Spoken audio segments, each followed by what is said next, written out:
what are some of right now, some of the more unusual instruments you have in here? I was looking at your website, and there were a number of things, and I don't necessarily just mean quirky, but I mean, I think you had a D-45 in here. We have two D-45s. I don't think I've ever actually even seen one of those.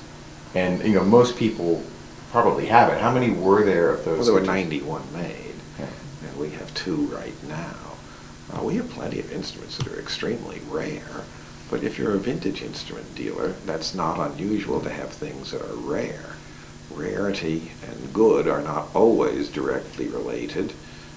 This is not like coin collecting or stamp collecting where you get a big premium simply because something is rare.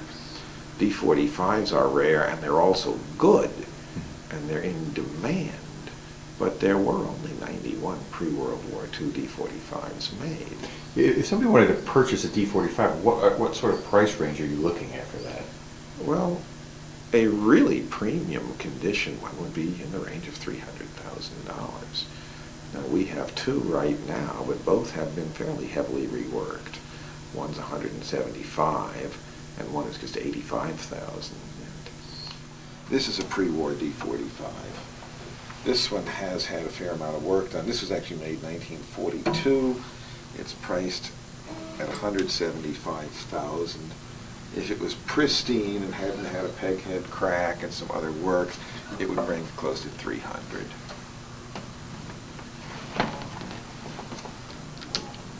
Here we have a 00045 made in 1941. It's been refinished. It's 55,000. If it were original finish, it would be over 100.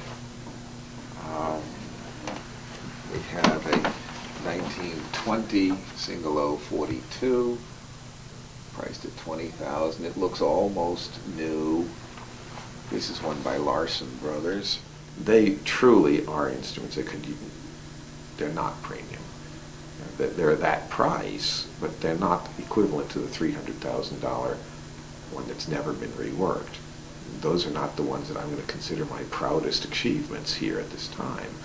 We have plenty of really fine instruments, both electric and acoustic. Although my personal favorites are anticipating my question. Acoustic. So what do I play? I play acoustic guitar, country style, with Maybelle Carter being my favorite guitar player. I play Carter family style material. I also play mandolin. I play 5-string banjo. I can play fiddle very poorly, and I can certainly play a tune on an electric guitar, but do I actually play electric? Well, when did I last plug one into an amp? I don't really remember. I don't sit around playing electric guitar or rock and roll or R&B. What's your favorite guitar? What guitar do you play? Right here. This 1928 L5. I gotta pull back to look at the L5 here. It's exactly like Maybelle Carter's guitar. It has a very pretty curly maple back. It's an extremely nice guitar, and this is as close to a personal favorite guitar as I might have. I have another guitar that's not in this room, a Larson Brothers 12-fret slot head dreadnought that I also like to play. And that Larson Brothers dreadnought I was mentioning that I like so well is right here, made about 1940.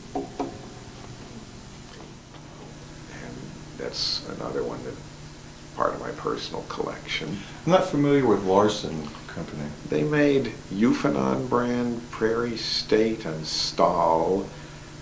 They're a pretty obscure company. It was a two-man operation in Chicago from about 1900 right on up to the very early 1940s. And they did quite a bit of work for well-known performers, particularly in the Chicago area, but they made guitars for Gene Autry, for a lot of the staff band people at WLS Radio in Chicago, and they're very good quality guitars. One of the few makers from the 1920s and 30s that could give Martin and Gibson sort of a run for it in quality and appeal to collectors today. But it's still a pretty obscure maker that those in the know are interested in Larson's, but it's not the kind of thing where it's just a household name like Martin today.